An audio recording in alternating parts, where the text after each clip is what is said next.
always thought cheating would be a deal breaker. It was one of those things you say with conviction when you're still naive about the ways love can twist and test you.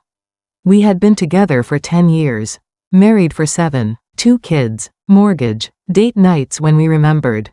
Arguments about the dishwasher. The kind of life that feels steady, if a little dull around the edges. Then I found the messages. They weren't explicit, not at first. But they had a rhythm, a tenderness. She was someone from work. Younger. Free. She listened to his frustrations, laughed at his jokes, and over time, she became his confidant. And eventually, more than that. The physical affair lasted 3 months. The emotional part? Almost a year. When I confronted him, I expected denial. What I got instead was sobbing. He broke, like a dam that couldn't hold its own lies anymore. He said he hated himself. That it wasn't about sex, it was about feeling seen. About escaping the version of himself he had become at home. And I realized I didn't recognize him either. But more painfully, I didn't recognize myself. He did change after the affair. He dove into therapy. He read books. He deleted every trace of her, handed me passwords, location tracking, full access. He would touch my back in the kitchen, try to hold my hand on the couch. But everything felt foreign. He was trying to rebuild something I didn't want anymore. I had changed too. I started going to therapy alone. I started journaling, taking long walks. I reconnected with old friends. I didn't scream. I didn't throw his things on the lawn. Instead, I turned inward. Hardened. Grew quiet. Grew aware of my own worth. There was no Hollywood ending. We stayed for another year. For the kids. For the hope. For the shared history. But love doesn't always survive survival mode. In the end, it was me who asked for the divorce. People assume the betrayed one clings, begs, stays. But sometimes, the betrayal opens a door you didn't even know was there. He changed after the affair. But so did I, and that's how I found myself again. You know, people always ask me if I ever saw it coming. And the truth is no. Not like this. Not with her. Not with him. I used to think cheating was just about sex. Like if someone crossed that physical boundary, that's what would break me. But it wasn't the sex that did the most damage, it was the intimacy. The emotional attachment he built with someone who wasn't me. I remember the exact moment I realized something was wrong. He laughed at a text while sitting on the couch. Not just a quick chuckle, one of those deep, genuine belly laughs I hadn't heard from him in months. And when I asked what was so funny, he got quiet. Real quiet. Said it was just a coworker being dumb. That was the first breadcrumb. I didn't follow it that day, but I felt it. That shift. That cold little current in my stomach. They weren't sleeping together then, not yet. But emotionally, he was already leaving me. I found the messages a few weeks later. They were hidden in some app I'd never even heard of. You had to swipe a certain way to unlock it. And once I did, there it was, message after message. Long conversations, inside jokes, late night venting. He told her about work stress, about fights we'd had, about his dreams, stuff he hadn't said to me in years. He told her she made him feel alive again. That she got him. That she made things simple. It gutted me. Not because he'd found someone sexy. Because he'd found someone safe. He shared his soul with her. Not his body, not yet, but his heart. And that, somehow, was worse. Because he was still coming home to me. Still kissing me on the forehead. Still sitting across from me at dinner. And all the while, he was carrying someone else in his mind, in his chest, in the space that used to be mine. I became paranoid. Every ping on his phone set off a tremor in my ribs. Every casual smile seemed like a lie. I'd lie awake wondering what parts of him she'd seen that I hadn't. Or worse, what parts of him he chose to show her that he no longer wanted to share with me. When I finally confronted him, I couldn't even raise my voice. I was numb, just held up my phone with the messages open. His face crumbled, and the first thing he said wasn't "I'm sorry." It wasn't physical. Like that was supposed to make it better. But let me tell you something most people don't talk about. When your partner forms an emotional bond with someone else, it's not less bad. It's more insidious, more confusing, because the world tells you it doesn't count. But your body knows. Your gut knows. I didn't just lose his loyalty, I lost his emotional presence. His attention. His secrets. His softness. He started looking at his phone the way he used to look at me. There were days I wished they had just slept together and ended it. At least then it would have been clear-cut.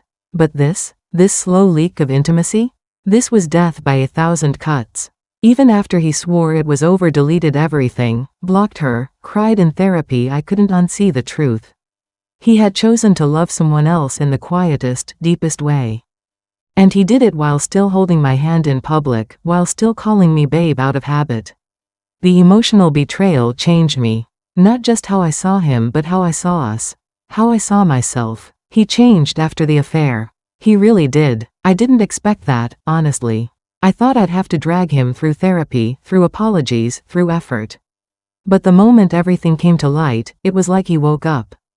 Like he'd been snapped out of some fog. He cried, more than I'd ever seen him cry. Told me he was ashamed. Told me he wanted to fix it. Told me I was his best friend, that he didn't want to lose our family, our life, me. And for a while, he did all the right things. He deleted every trace of her. Changed his number. Gave me access to every account, every password, every device. Volunteered for couples therapy before I even asked. Started saying I love you again. Started hugging me longer. Texting during the day. Leaving little notes like he used to when we first started dating. But you know what? It didn't feel romantic. It felt like watching someone audition for the role of good husband. Like he was playing a version of himself that even he wasn't sure he could sustain. The man in front of me wasn't the same man I married. And the thing is, I wasn't the same woman anymore either. Something shifted in me the day I found out. Not in a dramatic, throw the wedding ring kind of way. It was quieter than that. Colder. I felt a part of myself step back, emotionally. Like a light that used to be undimmed. I didn't even realize how much I had changed until I heard myself laugh at something, and it sounded unfamiliar. Forced. I used to reach for him in my sleep. After the affair, I kept my arms to myself. I used to cook his favorite meals on Friday nights. After the affair, I ordered takeout and ate on the couch. I used to tell him everything. Even the little things, how my coworker made me laugh, how I found a song that reminded me of college. But after the affair, I started keeping things in. Not out of revenge, just out of disinterest. Because I didn't feel safe with him anymore. Not just in a you might cheat again way. But in a deeper way. Like you don't see me anymore, and maybe you never really did. He tried. I'll give him that. He asked the right questions in therapy. He read the books. He'd sit beside me, hold my hand, ask me how I was feeling. And I'd answer, but something inside me stayed locked. It's wild. We lived in the same house. Slept in the same bed. Made coffee in the same kitchen. But I felt like I was living with a stranger. He became someone I couldn't fully trust. And I became someone he couldn't fully reach. Sometimes I'd look at him across the dinner table and wonder, how did we get here? Two people who used to finish each other's sentences now barely making eye contact unless the kids were in the room. And it wasn't like we were at war. There wasn't constant fighting, no yelling. It was more like resignation. This heavy, unspoken knowing that we were no longer who we used to be. I missed the man I married. The one who made me laugh until my stomach hurt, who danced with me in the kitchen, who whispered you're my favorite person when we were half asleep. But he was gone. And in his place was someone trying so hard to be better, but it wasn't enough. Because I was gone too. Or at least, the version of me who once believed in us. We both became strangers in the wreckage of what used to be love. And even when he was trying his best, and I was trying to stay, I knew. Deep down, we were rebuilding a house on burned ground. People always assume healing means staying. That if you both go to therapy, if you both try hard enough, you'll come out the other side stronger, together, like some fairy tale redemption arc. But for me, healing didn't mean reconciliation. It meant learning how to let go without burning everything to the ground. After the affair, we tried. God, we tried. Weekly therapy sessions, long talks late into the night. Exercises where we had to stare into each other's eyes for 60 seconds, no talking, just connection. We read books, wrote letters, even took a weekend trip with no phones, trying to reset. But you can't reset a heart that no longer beats for the same dream. At some point in the process, I stopped trying to get back to the before. I realized I didn't want what we had before. What we had before was what made space for the affair to even happen. That version of our marriage, as familiar as it was, no longer fit who I was becoming. And that was the shift. Healing, for me, became less about patching things up and more about peeling things back. Peeling back the resentment, the silence, the self-betrayal, peeling back the idea that my worth was tied to the success of this marriage. I started asking myself real questions.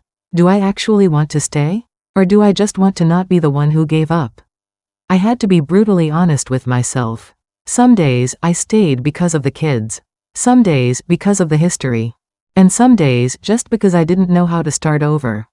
But then there were moments, quiet ones, where I'd be driving alone, or folding laundry, or watching a show we used to watch together, and this calm would wash over me. This strange, unexpected calm.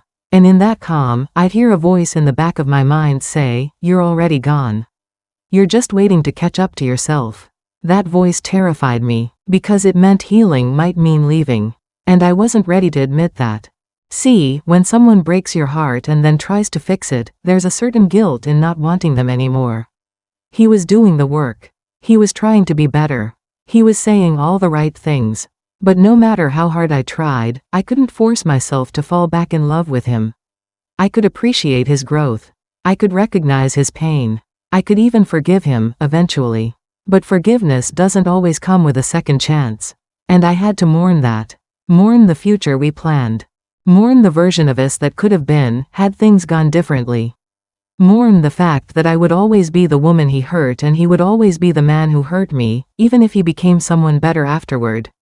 Healing looked like standing in the mirror and not crying anymore. It looked like starting to laugh again, really laugh, around people who made me feel seen. It looked like waking up and realizing I wasn't checking his location anymore, or his phone, or holding my breath when he was late. Healing looked like signing divorce papers and feeling something that surprised me, relief. We didn't hate each other by the end. In fact, we sat side by side in that lawyer's office, making decisions like teammates. Like people who had once loved each other deeply and were now brave enough to set each other free. People think the most powerful thing you can do after betrayal is stay. But sometimes, the bravest thing you can do is go. And for me, healing didn't mean making the marriage work again. It meant making me work again. It meant loving myself enough to walk away even after he had changed. Because by then, so had I.